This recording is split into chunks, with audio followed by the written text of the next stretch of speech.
Good morning. I'm Ms. Collier, and on this episode of the Tortilla Cat Files, we're going to talk about King Phillips War. Now, King Phillips War is the name given to one of the conflicts between the early colonists in what became the United States in America and several of the Indian or Native American tribes in the area. This is one of the biggest of the early conflicts. It's also known as the Great Narragansett War by many of the historians involved. And I'll go more into that. But let me give you some background first so you can kind of place this in time. We're being joined this morning by our director, Scout. I tried to get Sully the Tortilla Cat to join us this morning, but he was not having it. And so he has left the room. Scout is directing with her tail this morning, which is very helpful. Thank you. Anyway, in 1620, the group known as the Pilgrims came on the Mayflower and settled in Plymouth. They wrote the Mayflower Compact. You've studied all of this. They wrote the Mayflower Compact. They formed their colony. It was horrible because they landed in November and didn't have time to grow any crops or anything. Hello, good morning. They didn't have time to grow any crops or anything. It was apparently a very hard winter for them, and over half of them died. They were met by one of the native speaking people, Squanto, who helped them and acted as a go-between between the group known as the Pilgrims and Massasoit, who, thank you, was the chief of the Wampanoag tribe, which was the tribe that was nearest to them in proximity. And they actually negotiated a peace treaty, which pretty much said, you live over there and don't bother us, and we'll live over here and we won't bother you, and everybody will be fine. Well, almost immediately, the group known as the Pilgrims, the colonists, began breaking this treaty. They started thinking, you know what, we need more land. We'll just mooch out a little bit and they'll never notice. And of course, the Native Americans, the Wampanoag, did notice and they didn't care for it. And so this began to cause problems of bad feeling between the two groups. Don't do that. It's not an earthquake, it's just Scout. In 1636, boy, I moved that forward, didn't I? From 1636, part of 1636 and 1637, an altercation known as the Pequot War happened. Now, the Pequot were another tribe of indigenous people.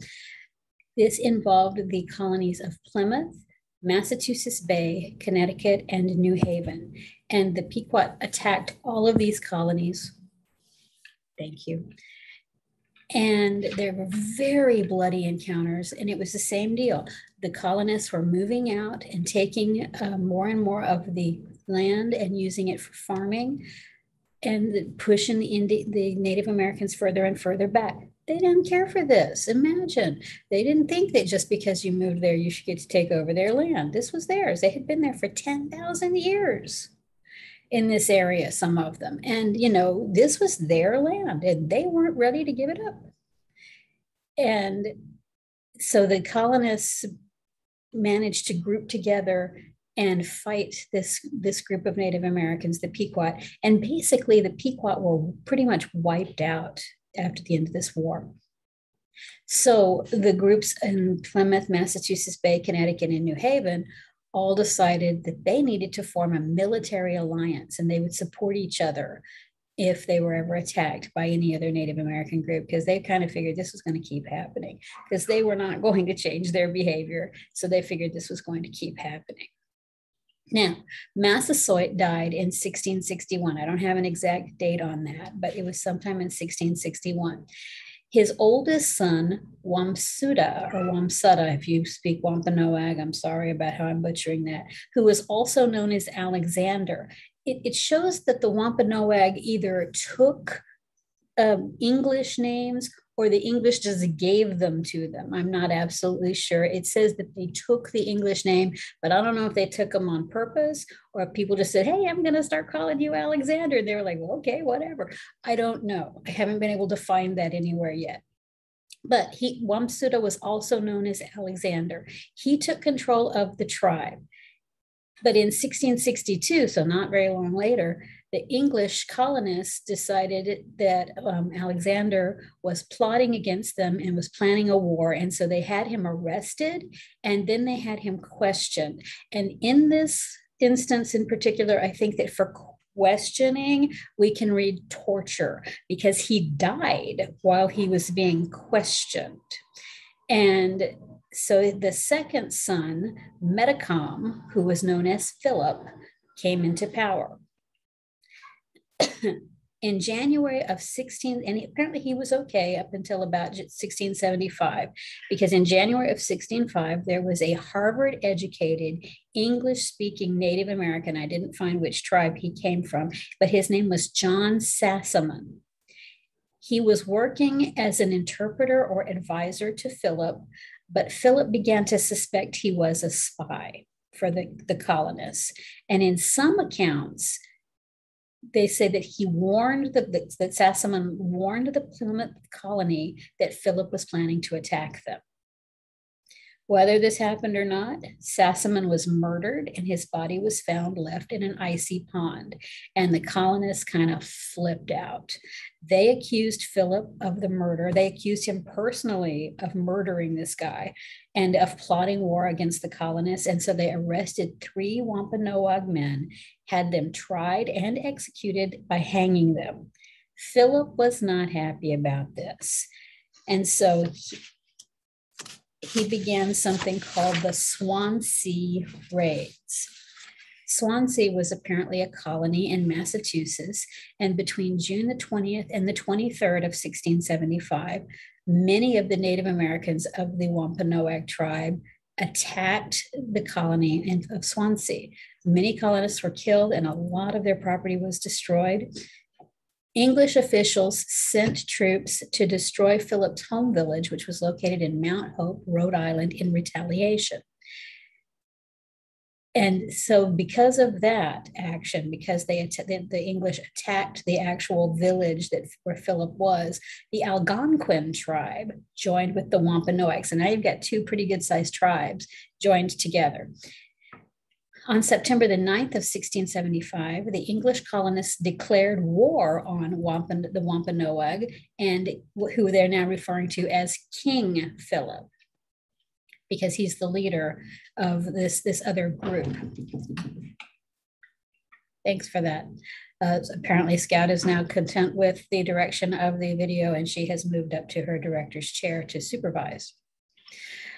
Okay. Then a week after the declaration of war, that looks weird. There. You know, if you'd lie down, life would go better for me. Just saying.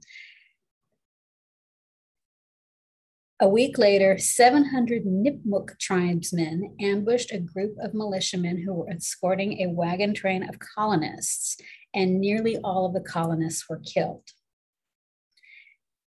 This keeps setting the colonists off, and it's, you know, it's that retaliation thing. You know, somebody attacks and then somebody retaliates. So somebody else attacks and somebody else retaliates, and it just kind of never ends. It's a cycle that doesn't break. December 19th of 1675, a battle known as the Great Swamp Fight took place. The governor of Plymouth, whose name was Josiah Winslow, gathered a force and attacked a group of Narragansett and Wampanoag in the Great Swamp near Kingston, Rhode Island. Now, at this point, the Narragansett weren't even really involved. They had been trying to be neutral. So why they call this the Great Narragansett War is kind of odd to me because they didn't even start it. But they were attacked in Rhode Island, and over 300 tribesmen, including women and children, were killed or died of exposure. The colonists attacked their village. They drove these people out of their village. They burned the village, and it's the middle of winter. It's December. And it was, you know, this is Massachusetts, and it snows there. It's cold there. Those of us that lived in Texas, you know, we had the great snow vid last year in 2020. We learned that snow is bad. We'd never had snow for that long, or we've been that cold for that long. And, you know, you could kind of see how people could die from this. And so a lot of the Native Americans that didn't die in the actual original battle, a lot of them died of exposure. They froze to death. And many of them were captured by the colonists and perhaps their Native American allies and were burned alive at the stake, which doesn't sound like a very nice way to die. This forced the Narragansett tribe, who had been neutral, as I said, to join the war on the side of the Wampanoag.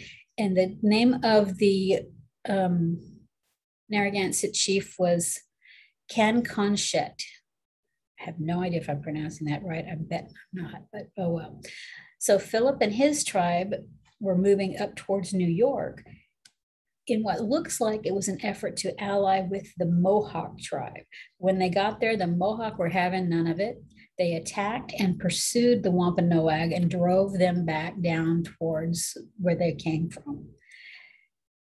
During the winter of that year, Philip's forces continued to attack the colonists in Massachusetts, Connecticut, Rhode Island, and Maine.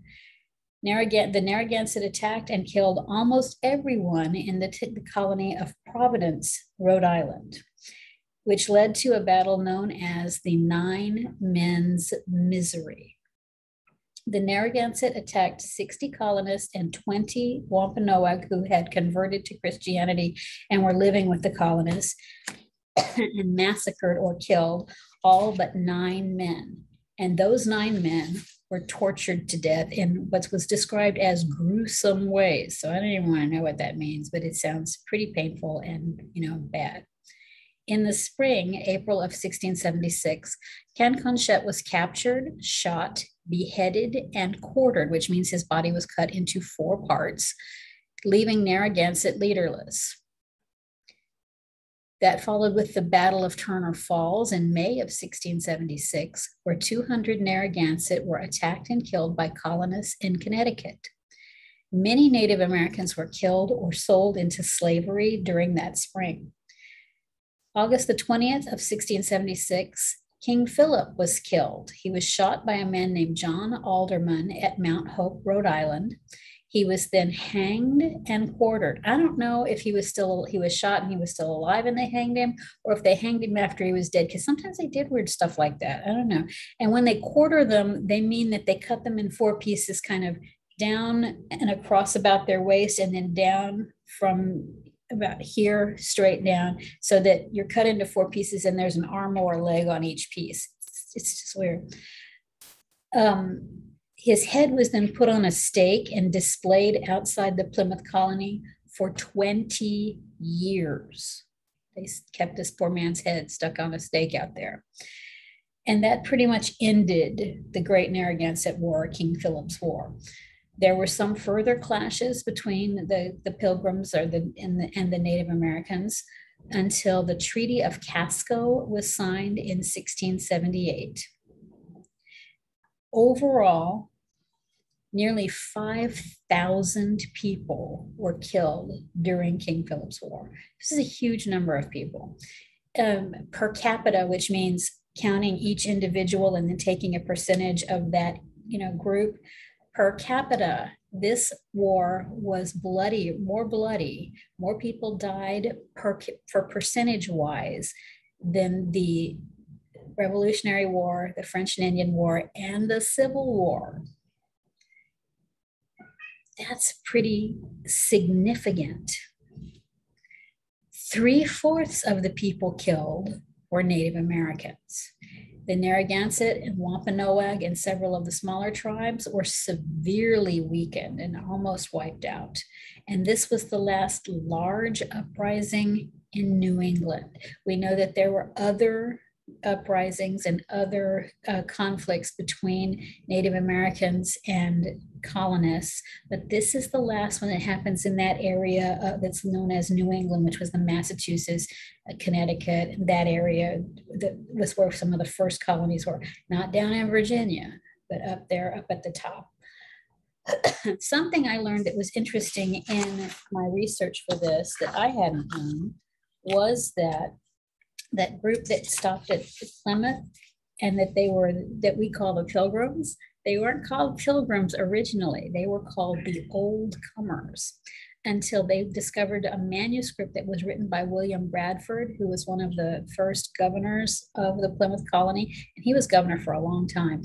A manuscript that he had written was discovered, and he called the original settlers saints or pilgrims in his manuscript. So that's when they started calling that group, that particular group that settled at Plymouth, the Pilgrims. And that's what we still call them today. That's kind of interesting. I didn't know that part. So I was happy I learned something new there. Let me know what you think about this. Say hi to Scout, our director. Thank you for joining me today. If you liked this, give me a comment. Let me know what you liked. Let me know what you'd like me to talk about. Thank you for joining me. I'll see you next time. Bye.